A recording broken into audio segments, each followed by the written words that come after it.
Hola, Dios te bendiga, sé bienvenido, hogar de gracia. Damos gracias al Señor, gloria al Señor. Dale siempre gracias al Señor, siempre está agradecido con el Señor. No importa la circunstancia, no importa lo que esté pasando en tu vida. Siempre alaba al Señor, siempre glorifica su nombre, siempre debes estar contento, no importa. Acuérdate, orar sin cesar, estar contento en las pruebas, en las tribulaciones. Eso es lo que el Señor nos pide que hagamos. Damos gloria al Señor. Y hemos estado analizando evidencias en la palabra de Dios, evidencias científicas, arqueológicas, médicas. Y estamos analizando lo que es el Antiguo Testamento, todo lo que hay en la palabra de Dios acerca del Antiguo Testamento. Y nos quedamos en el diluvio y damos gloria al Señor porque hay evidencia arqueológica de diferentes culturas, de diferentes religiones que muestran que hubo un gran diluvio. Todas están mostrando esas cosas y damos gloria al Señor. Eso es un privilegio ir a la palabra de Dios y encontrar que la palabra de Dios contiene esta evidencia. Damos gloria al Señor. Vamos a continuar con el diluvio porque hay más todavía que podemos rescatar, que podemos aprender. Y damos gracias a Dios. Amén. Padre, te damos gracias, Señor, por tu palabra. Gracias, Señor, porque por medio de ella creemos, Señor, que tú moriste, resucitaste al tercer día entre los muertos, Señor. Y somos bienaventurados porque creemos, porque no hemos estado ahí, no vimos, Señor, sino por medio de la fe podemos creer, Señor, y te damos gloria. Gloria por todo tu sacrificio que hiciste en la cruz del Calvario, Señor. Por todo lo que hiciste por cada uno de nosotros, Señor, principalmente en lo personal, Señor. Gracias, Señor, porque esa es la evidencia que nosotros podemos ver, Señor, de que somos transformados, que tu palabra nos renueva día con día conforme vamos caminando y nuestra fe crece, Señor, y te damos gracias. Padre, que esta palabra sea edificación a cada uno de nosotros, que podamos tener la sabiduría y el conocimiento, Señor, para poder defender la fe y poder tener las herramientas, Señor, a través de este estudio, de esta enseñanza, Señor, que podamos nosotros llenarnos. En el nombre de Cristo Jesús. Amén, amén y amén. De nuevo, sé bienvenido. Damos gracias a Dios. Es un privilegio llevar la palabra de Dios porque nos hace ser diferentes. Recuerda, somos diferentes. Somos apartados, dice la palabra de Dios. Somos separados, somos santos. Y por esa razón, nosotros tenemos esa necesidad. Algo pasa dentro de ti cuando el Señor viene a tu vida, toca tu puerta y tú decides abrir tu corazón. Y desde ese momento algo cambia en ti, que tienes un hambre y sed de justicia, dice la palabra de Dios. Y por esa razón nosotros comemos de la palabra de Dios, tomamos de la palabra de Dios, porque somos como árboles plantados junto a ríos de agua viva. Amén. Esto es lo que la palabra de Dios hace en nuestras vidas. Y hemos estado analizando evidencia tras evidencia histórica, literaria, médica, física. Hemos estado analizando todas estas cosas, biología, profecía. Vamos a continuar con la arqueología y damos gracias a Dios. Veíamos la semana pasada acerca del diluvio y como decía al principio, cómo hay esa evidencia a través de culturas de que hubo un gran diluvio. Y la pregunta que te quiero hacer el día de hoy, y van a ser varias preguntas, pero para empezar, ¿cuántos días estuvo Noé y su familia dentro del arca de Noé? Esta es una pregunta de escuelita dominical. Y la mayoría probablemente conteste 40 días y 40 noches. Pues déjame decirte que casi fue alrededor de un año. Damos gracias a Dios. La palabra de Dios nos muestra todas estas cosas. Estuvieron casi un año o un poquito más de un año, dependiendo del punto de vista como lo veamos. Ya sea el calendario hebreo o el calendario gregoriano, y damos gloria al Señor. Mira lo que dice Génesis capítulo 7, versículo 11. Dice la palabra de Dios.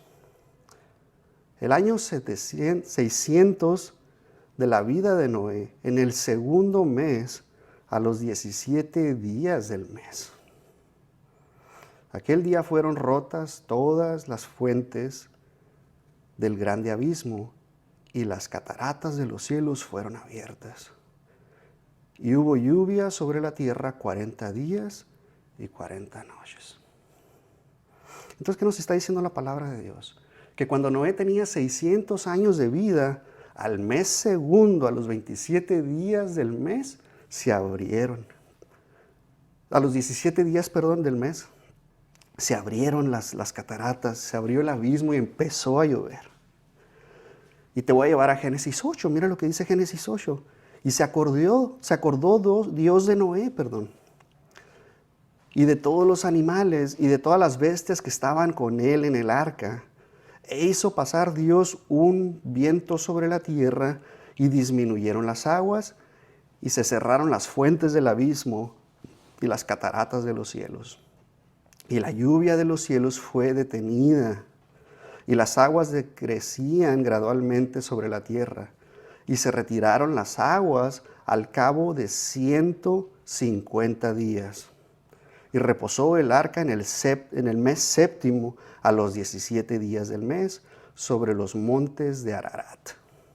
Y las aguas fueron decreciendo hasta el mes décimo. En el mes décimo, al primero del mes, se descubrieron las cimas de los montes. Es lo que nos dice el versículo 5, hasta el versículo 5. Nos está diciendo la palabra de Dios que pasaron 150 días después de los 40 días y 40 noches. Y después vemos cómo empezó a bajar el agua y se descubrieron las primeras partes, las cimas de todos los montes, los más altos, empezaron a ser descubiertos. Pero no fue así hasta muchísimo tiempo después de que ya pudieron salir del arca. Dice el versículo 13 de Génesis 8, y sucedió que en el año 601 de Noé, en el mes primero, el día primero del mes, las aguas se secaron sobre la tierra, y quitó Noé la cubierta del arca y miró. Y he aquí que la faz de la tierra estaba seca. Entonces habían pasado, recuerda, 600 años al mes segundo del día 17 del mes. Entraron al arca. Cumplió prácticamente Noé un año, al año 601, al mes primero del día primero, Noé abrió y vio que estaba seco todo. Versículo 14. Y en el mes segundo, a los 27 días del mes, se secó la tierra. Entonces pasaron 10 días más del año en el que había entrado Noé. Entonces habló Dios a Noé diciendo, sal del arca, tú y tu mujer y tus hijos y las mujeres de tus hijos. Todos los animales que están contigo de toda carne, de aves y de bestias y de todo reptil que se arrastra sobre la tierra, sacarás contigo, y vayan por la tierra y fructifiquen y multiplíquense sobre la tierra. Entonces salió Noé y sus hijos, sus mujeres y las mujeres de sus hijos con él. Todos los animales y todo reptil y toda ave, todo lo que se mueve sobre la tierra según su especie, salieron del arca. Y damos gracias a Dios. Entonces vamos a aprender un poquito acerca de la cultura hebrea, de cómo ellos manejaban su calendario, porque es muy importante que entendamos todo esto. El calendario hebreo es un calendario lunisolar. Significa que está moviéndose en ciclos conforme a la luna y con el sol. El calendario hebreo son 12 meses lunares, lo que significa que cada mes comienza, o cada día, comienza con la aparición de la luna nueva. Cada mes está pasando así. El primer mes del calendario hebreo es el mes de Nisan, que prácticamente nosotros lo podemos interpretar como marzo y abril, dependiendo cómo vaya quedando, si es bisiesto o no es bisiesto. Entonces va cambiando todo esto. Y el último mes del año en el calendario hebreo es el mes de Adar. A excepción de cuando es un año bisiesto, de nuevo, se agrega un mes más y se llama Adar Sheni. Esa es la palabra que se usa para ese mes especial que se está agregando al calendario hebreo. Solamente para mantener exactamente las estaciones del año. Y nosotros lo vemos en el calendario gregoriano, en el año bisiesto también se agregan esos días. Y se va agregando, en realidad son 365.25 días en un año para el calendario gregoriano. Entonces, resumiendo todo esto, el calendario de nuevo son 12 meses, que es aproximadamente 354 días. Y tiene que irse ajustando, como te decía, dependiendo si va a ser bisiesto o no bisiesto. Entonces la palabra de Dios nos dice que Noé tenía 600 años, lo vemos en Génesis 7, versículo 11, en el segundo mes, y el segundo es el mes Liar. Así se le llama al segundo mes en el calendario hebreo. Dice que a los 17 días comenzó el diluvio, y cuando salió Noé con toda su familia y el resto de los animales del arca, era al año 601, al día 27 del mes segundo. Por lo tanto, podemos calcular aproximadamente que fue un año hebreo más 10 días. Damos gracias a Dios. La mayoría tenemos ese concepto que solamente fueron 40 días y 40 noches, más lo de la paloma que salió y el cuervo y todo eso, pero tenemos que analizar la palabra de Dios, es importantísimo que aprendamos todo esto. Le damos gloria al Señor. Y la pregunta, ¿dónde está el arca? Eso es lo que tenemos que preguntarnos todo. El relato de la palabra de Dios nos muestra en Génesis que se sentó en el monte, en la cima más alta del monte Ararat. Y la pregunta es, ¿dónde está el monte Ararat? Pues el monte Ararat está en la región de Anatolia, en Turquía, y está situada cerca de la frontera de Armenia. Es la parte más alta, y a esa parte más alta del monte Ararat se le llama la cumbre de la Gran Ararat. Tiene una elevación de 5.137 metros sobre el nivel del mar. Y como te decía, es la montaña más alta de Turquía, y esta es la región más alta en la región del Cáucaso. Entonces, teniendo toda esta evidencia, tenemos que entender que la mayoría del tiempo está congelada, la temperatura está muy, muy debajo. Pero también la palabra de Dios nos muestra que ahí fue donde se sentó. Se ha encontrado evidencia acerca del arca de Noé. Ha habido muchísimas personas que han intentado encontrarla. Hay evidencia científica de trozos de madera que se han sacado, que se han evaluado, pero aún no se ha excavado, no se ha dejado entrar a excavarla por completo. Y estas son las razones por las cuales no se ha dejado, no se ha permitido hacer esas expediciones. Porque el monte Ararat es considerado un lugar sagrado por diferentes religiones. La primera es el cristianismo. ¿Por qué? Porque la palabra de Dios nos da la evidencia de que ahí está el arca. Y por esa razón muchas personas han ido a ese lugar a tratar de buscarla, a tratar de encontrarla. Han volado por sobre de ella, han tomado fotografías. Se ve algo que está ahí, pero no se ha permitido tratar e invertir todo ese tiempo para sacarla.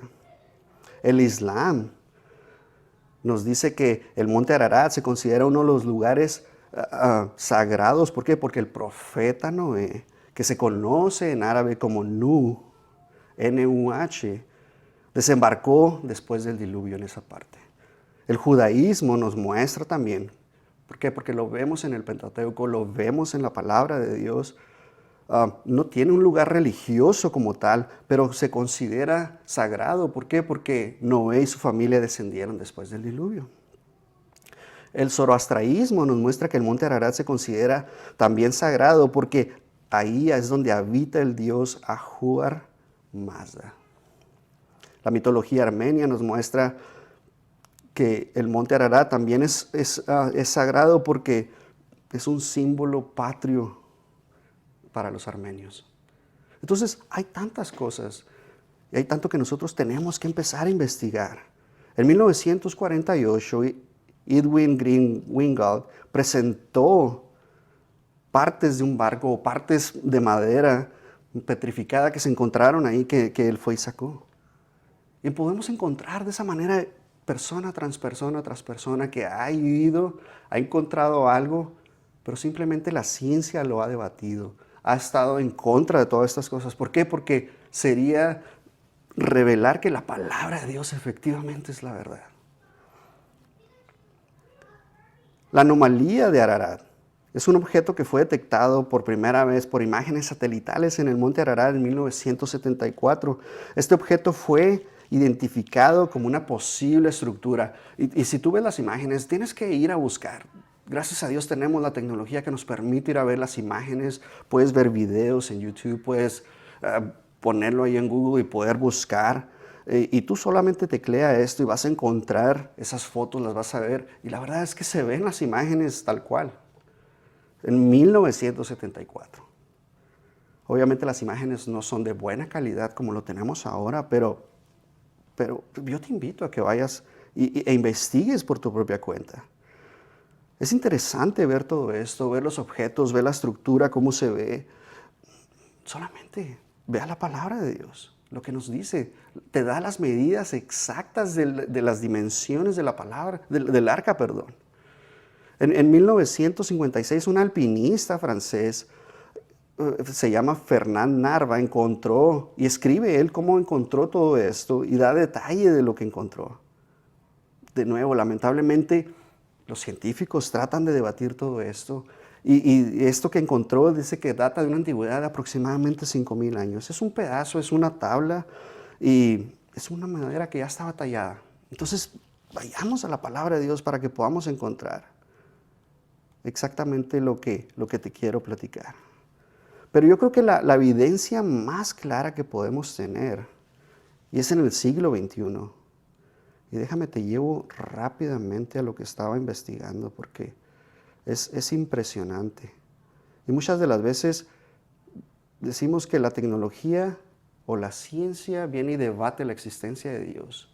Y hemos estado prácticamente hablando en todo lo contrario, que la ciencia corrobora que la palabra de Dios es verdad. Amén. En el año 2004, el fundador de Media Evangelism se llama Andrew Yu Mei Fei. Es un pastor y él fundó esta compañía o este ministerio, y el labor que él está haciendo de este ministerio se llama Noah's Ark Ministries International, que significa que es un ministerio internacional del Arca de Noé por sus siglas. Entonces las siglas de esta compañía o de este ministerio se llama NAMI. Y lo vas a encontrar, si quieres, ve a YouTube, ve y busca NAMI, la palabra así toda pegada, NAMI, y vas a encontrar lo que él empezó a encontrar, perdón. Vas a encontrar todas las evidencias que él tiene. Hizo un documental que se llama Los últimos días de Noé, o The Days of Noah, así se llama. Y hay otro que es número 2. Sacó hace poquito esta película que se llama The Days of Noah 2 Apocalypse, que es el apocalipsis, como quien dice, ¿verdad? Y en realidad eso fue lo que fue. El Señor, al ver la maldad del ser humano, dice que se arrepintió. Pero no porque Él se haya equivocado, sino por la creación y lo que estaba sucediendo. Recuerda, la paga del pecado es muerte. Entonces el Señor tuvo que acabar con todo eso. Y había otras razones por las cuales Él tenía que acabar con todo eso. Pero la maldad en el mundo, la maldad del hombre, del ser humano como raza, era tan grave que el Señor dijo: hasta aquí. Es muerte el pecado. Y tenemos que tenerle tanta atención al pecado que si nosotros llegamos a caer, tenemos que arrepentirnos inmediatamente. Porque es grave, es una falta grave. No importa qué pecado hayas hecho, robar o mentir o matar, para Dios es el mismo pecado. Y tenemos que arrepentirnos inmediatamente. Pero esta evidencia de este ministerio que encontró, la verdad es que está interesante la película. Te invito para que la veas y veas toda la evidencia, pero esta estructura que encontraron, le aplicaron el carbono 14 y data de 4800 antes de Cristo. Entonces ahí es donde empieza todo el debate, porque la UNESCO está descalificando esta evidencia que es importantísima y nos da la evidencia. Damos gloria al Señor. Ahorita están haciendo con ondas de ultrasonido, están tratando de impactar en la montaña para ver lo que hay dentro de ella. Hay un video también en YouTube donde se está viendo todo esto con infrarrojo y la verdad es que es impresionante. Y si tenemos la evidencia tal cual, y si está ahí, ¿por qué empezar a debatirlo? La verdad es que en veces no entendemos cómo pensamos los seres humanos. Pero la evidencia está ahí presente ante nuestros ojos y solamente ver que nosotros andamos por fe y no por vista. No deberíamos de estar buscando la evidencia. Pero con solamente ver cómo una persona ha nacido de nuevo y las cosas viejas pasaron y aquí son hechas nuevas, esa es la evidencia suficiente para nosotros creer en el Señor. Tú ves a un borracho, tú ves a un mujeriego, tú ves a una persona que es chismosa y cómo el Señor la transforma de un día a la mañana o cómo conforme va pasando el tiempo esa persona va siendo diferente. Esa es evidencia que nosotros debemos tener y decir, yo quiero eso. Solamente Dios hace esas cosas, solamente creer en el Señor Jesucristo hace esas cosas. Dejar que el Espíritu Santo te transforme y cambie tu vida. No necesitamos más evidencia, pero gloria al Señor que nos ha dejado evidencia a través de toda la historia, a través de su palabra, para nosotros corroborar que esta palabra que tenemos en nuestras manos es la palabra profética más segura que tenemos. Amén. Hay evidencia acerca de la Torre de Babel. La semana pasada te dije, te voy a hablar de la Torre de Babel. ¿Existió la Torre de Babel? Es una pregunta que nos podemos hacer. Es interesante. La literatura sumeria nos habla de esa referencia en donde toda la humanidad hablaba solo un idioma. Tenemos esa evidencia. Y la pregunta es, ¿se podría relacionar la literatura sumeria con la palabra de Dios? Pues la verdad es que en realidad la literatura sumeria se debería aplicar a la palabra de Dios. Y damos gracias a Dios. Algunos pueden decir, no, es que debe de cuestionarse porque no hemos encontrado nada de esto. Pero la evidencia nos muestra que sí hubo un idioma universal. Nos muestra que la mitología griega menciona una época en la que todos los seres humanos hablaban la misma lengua. Y se unieron, mira lo que dice la mitología griega, se unieron como un esfuerzo en común para construir una torre que llegara hasta el cielo. Esta torre se conoce como la Torre de Babel en la tradición judía cristiana, pero en la mitología griega se le conoce como la Torre de los Titanes. ¿Te hace sentido? ¿Tú has visto las películas de Disney, por ejemplo, la de Hércules, en donde los titanes están tratando de subir a vencer a Zeus? Eso es lo que menciona la mitología griega. No es coincidencia alguna. La mitología hindú nos hace referencia a que la humanidad hablaba un solo idioma y que el dios Brahma decidió dividirlo en varios idiomas diferentes para evitar que los seres humanos construyeran una torre que llegara hasta el cielo y desafiara al poder divino. ¿Te das cuenta? En la mitología china se dice que en una época lejana los seres humanos hablaban un solo idioma y vivían juntos en paz y armonía. Paz y armonía. Sin embargo, aquí viene el problema. Cuando la humanidad comenzó a crecer en número y a expandirse por todo el mundo, se produjeron conflictos y la gente comenzó a hablar diferentes idiomas. ¿Te das cuenta? Hay evidencias de diferentes culturas que nos hablan que existía un idioma, un solo idioma que todos hablaban. Y hay otras culturas que nos hablan acerca de una torre, que todos se reunieron para construirla, ¿para qué? Para llegar al cielo, para tratar de ser como Dios. Y es el enemigo que siempre te está tratando de decir que tú puedes ser como Dios, o que eres un Dios pequeño, porque eres hijo de Dios, ahora tú eres un Dios pequeño. Y damos gloria al Señor que la palabra nos dice todo lo contrario. Por cuanto todos pecaron y están destituidos de la gloria de Dios. Todos hemos pecado. Pero gracias al sacrificio de Cristo Jesús en la cruz del Calvario, ahora somos llamados hijos y creemos en Él. No somos criaturas, hemos dejado de ser criaturas de Dios y ahora somos llamados hijos. La teoría de la lingüística. Existe una rama de la lingüística llamada lingüística comparada, que se ocupa de clasificar los lenguajes y determina cuáles están relacionados entre sí. Si te has fijado, el italiano, el portugués, el español, tienen mucho en común. Si tú llegas a ir a Brasil, Como mexicano, vas a poder captar a lo mejor un 20, un 30 o quizá un 40% de una conversación. De la misma manera en italiano, de la misma manera en portugués. Recuerda, el portugués brasileño o brasileiro no es el mismo que el portugués de Portugal. Son un poquito diferentes. Pero entre ellos hay algo en común y esto es la rama de la lingüística que habla de ello. Y a través del análisis que se ha ido llevando, ha encontrado similitudes y también hay diferencias entre los lenguajes, pero en realidad, al final de cuentas, esta rama nos dice que hay una protolengua. Y la protolengua lo que significa es que hubo un lenguaje en todo el mundo y de ahí se empezó a derivar, de ahí se empezó a expandir, porque todos tienen algo en común. Damos gloria al Señor.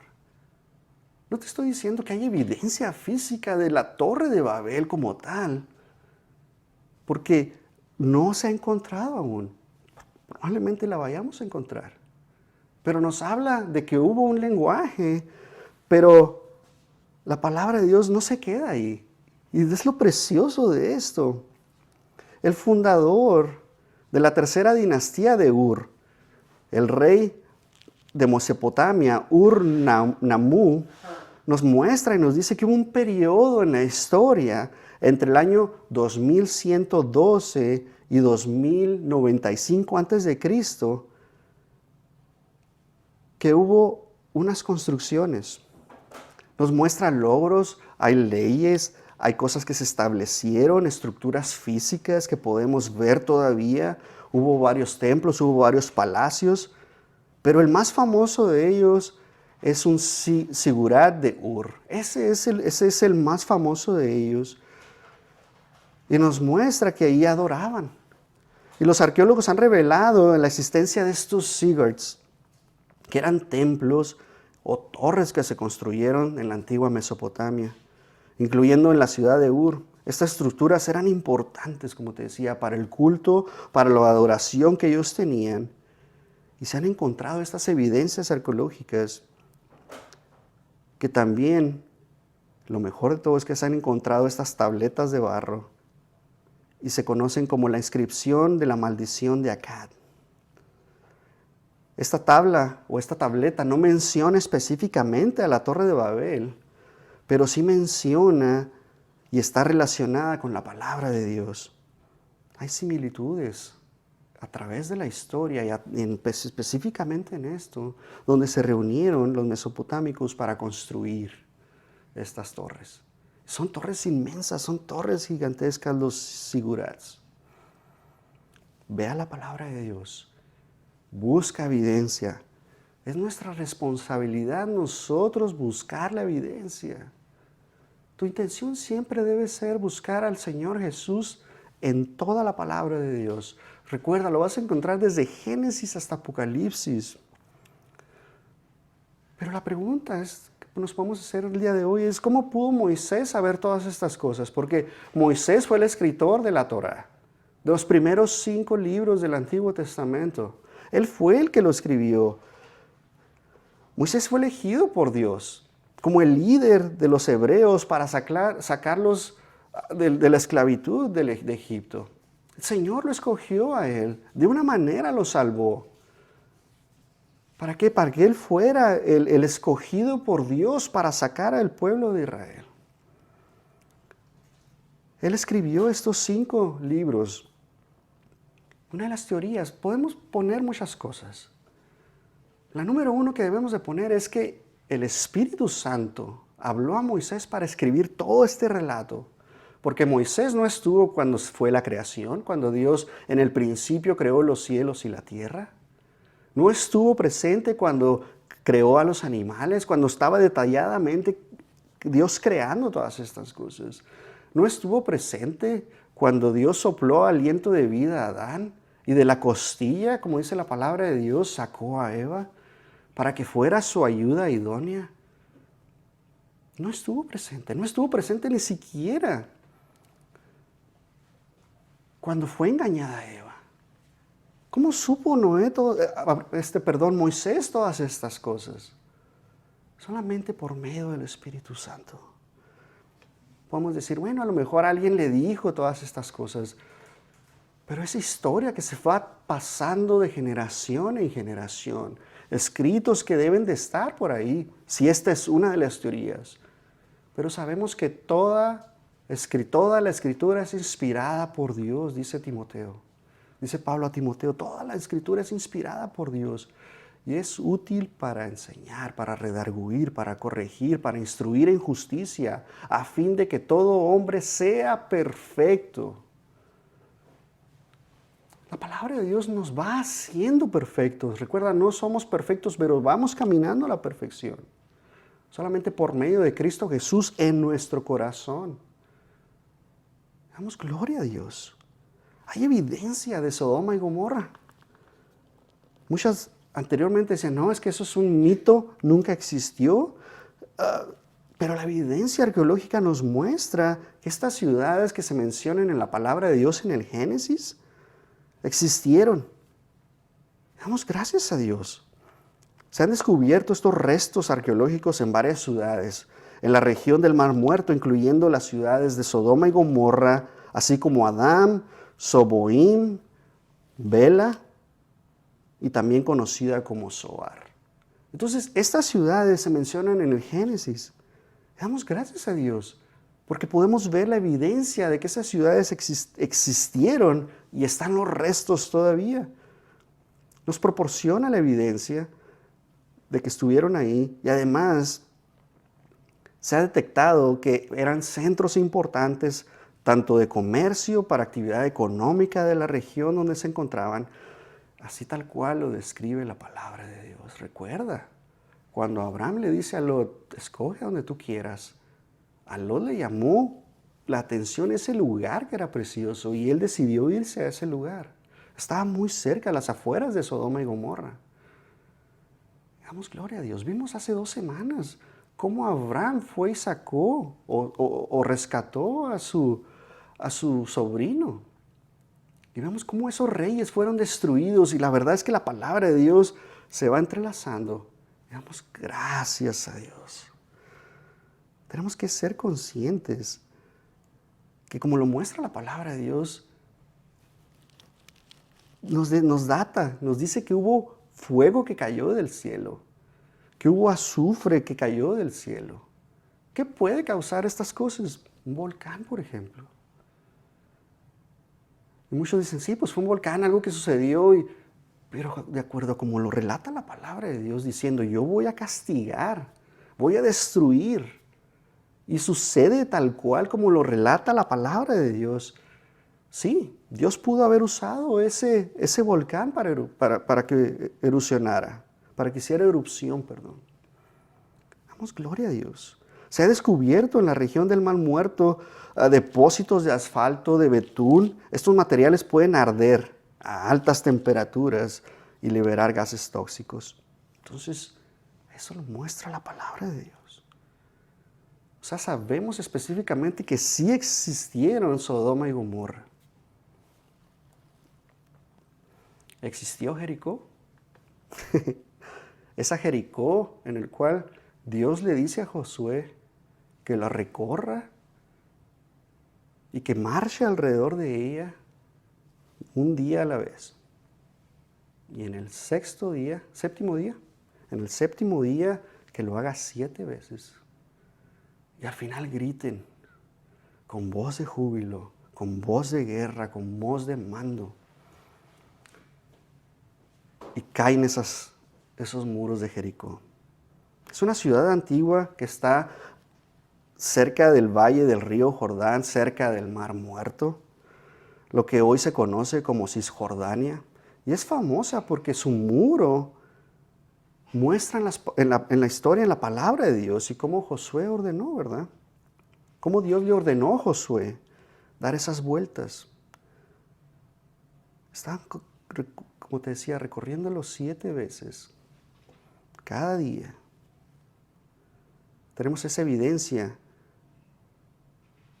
que data más o menos alrededor de hace 8,000 años antes de Cristo, en el 8º milenio.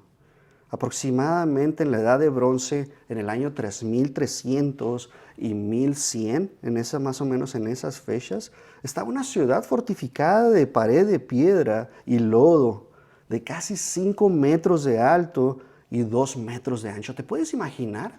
Yo casi mido los 2 metros de alto. Ese sería el ancho para esa estructura de 5 metros. Y hay evidencia que nos dice en la historia que fue destruida en el año 1550 a.C. y posiblemente por un terremoto. ¿Y qué dice la palabra de Dios? Que tembló. Damos gloria al Señor. La ciudad fue reconstruida y fortificada nuevamente. Y existen pruebas que fue destruida por un incendio alrededor del año 1400 a.C. Pudo haber sido un ataque militar, pudo haber sucedido otra cosa. Pero la palabra de Dios nos muestra que existió y nos da los detalles exactos de cómo se tomó esta ciudad. Y la palabra de Dios nos muestra esa evidencia. Amén. Damos gloria a Dios. Algunos pueden decir, es que nunca existió el rey David, nunca existió el rey Saúl, nunca existió el rey Salomón. Es interesante. Hay una excavación que se hizo a la fortaleza de Gaba que nos da la evidencia de que en la época de Saúl se usaba la honda. ¿Te acuerdas del rey David cómo él derrotó a Goliat con una honda, tomando unas piedras del río muy suaves, muy redondas? Y sabemos que el Espíritu Santo guió esa piedra para golpear a Goliat en la frente, derribarlo y llegar David y cortarle su cabeza. Pero hay evidencia que nos muestra que se han encontrado estas ondas de esa época, datan de la época de Saúl. Hay templos. Hay unos templos que se ubican en Azarot y en Dagón. No Dragón, Dagot. Y es el mismo sitio que la palabra de Dios nos muestra que la armadura del rey Saúl estaba ahí en Astarot y su cabeza en Dagot. Damos gracias a Dios. La captura de Jerusalén fue un logro importante del imperio, del reinado de David. Y es interesante cómo la palabra de Dios nos muestra todas estas cosas y nos dice cómo llegó David por medio de túneles. Nos da esa descripción perfecta. Pues la evidencia en 1960 nos ha dado que efectivamente existen esos túneles, existe ese pozo por el cual el rey David entró a la ciudad de Jerusalén. Y damos gracias a Dios. Nos muestra exactamente en dónde está el pozo de Siloé y la ubicación de los muros por donde entró David. Algunos pueden decir, no, los salmos de David no fueron escritos porque no había esas, para tocar la guitarra. No habían esas cuerdas, no se habían inventado esas cuerdas en esa época. Por eso el salmo no es válido, los salmos de David no son válidos porque no fueron escritos por él, fueron escritos después, muchísimo tiempo después, ahí por el siglo I, siglo II, ahí por los macabeos. Hay evidencia arqueológica que nos muestra en la excavación en Ras Shamra que estas ligas de los músicos existían en la época de David. Entonces, los salmos que escribió David, en los que él se gozaba, en los que él alababa al Señor, en los que él tocaba para el Señor. Recuerda, la alabanza es algo precioso porque nos permite entrar a la presencia de Dios. Es la mejor manera de que tú puedas alabar al Señor, de que tú puedas conectarte en tu espíritu con el Señor. Tenemos la invasión al imperio de Asiria. La invasión de Asiria es la región de Israel y Judá y se produjo en el siglo VIII a.C. Durante este tiempo, el imperio asirio estaba en expansión y conquistó prácticamente todos los territorios, incluyendo Israel.